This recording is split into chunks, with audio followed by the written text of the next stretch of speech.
career in the society.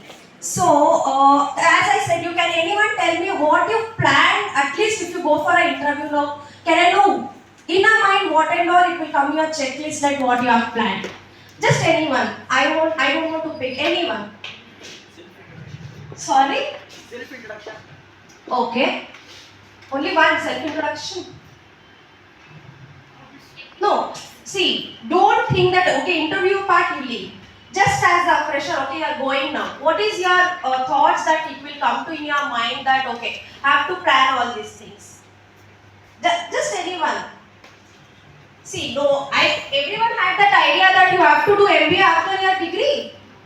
So, Yeah. Then, see, as I told you, I really don't have idea that to come to MBA. I should grateful to my mom actually. She took decision, and even you believe it or not, when I have to write the exam.